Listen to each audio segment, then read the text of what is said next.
তো hello guys, 2 দিন আগে তোমাদেরকে বলেছিলাম যে সিএস র্যাঙ্কে CR7 ক্যারেক্টার কিভাবে আনলিমিটেড করবে। তো আজকে তোমাদের জন্য সেই নতুন ভিডিওটা নিয়ে চলে আসলাম।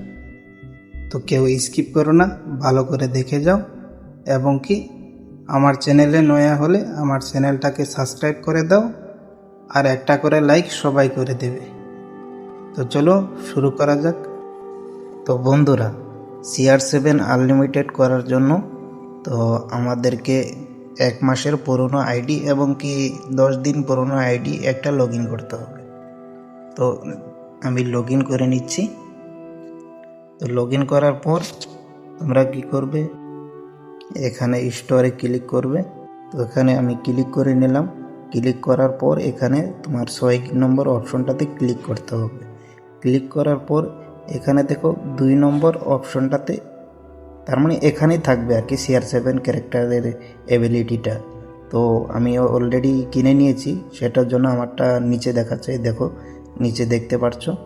তো এই ক্যারেক্টারটা কি করতে হবে, তো তোমার গিয়ে এখান থেকে কিনে নিতে হবে। ওখান থেকে তোমরা 10,000 কয়েন দিয়ে কিনে নেবে। তো ক্যারেক্টারটা কিনে নেওয়ার পর তোমার গিয়ে ক্যারেক্টারে এখানে যাবে, ওই ক্যারেক্টারটা এখানে লাগিয়ে নেবে। লাগিয়ে নেওয়ার পরে তোমার গিয়ে এই নিচের এই অপশনটাতে এখানে এই অপশনটা সিলেক্ট করে রাখবে। সিলেক্ট করে রাখার পর তোমার গিয়ে যে টাইমে তোমার CS র্যাঙ্ক স্টার্ট করবে, তো CS র্যাঙ্কে আসার পর এখান থেকে নিচের দিক থেকে তোমার CR7 ক্যারেক্টারের অ্যাবিলিটিটা নিয়ে নেবে। নিয়ে নেওয়ার পর তোমার গিয়ে দেখো এখানে দুটো, তার মানে স্ক্রিন হয়ে যাবে। আমারটা দেখতে পাচ্ছ, এখানে দুটো স্ক্রিন হয়ে গেছে। তারপর তোমার টিমমেটদেরকে একসঙ্গে থাকতে বলবে এবং কি এক জায়গায় দাঁড়াতে হবে। আমি তো দেখতেই পাচ্ছ, আমি যাচ্ছি, গিয়ে এখানে একটা গ্লোয়াল মেরে দিলাম। মেরে দেওয়ার পর ক্যারেক্টারের দুটো এবিলিটি একসঙ্গে ওয়ান করে দিলাম এবং কি একসঙ্গেই ওয়ান করতে হবে। একসঙ্গে ওয়ান করার পর এখানে দেখবে আনলিমিটেড হয়ে যাবে। তো এটাই ছিল আজকের আমাদের ভিডিও।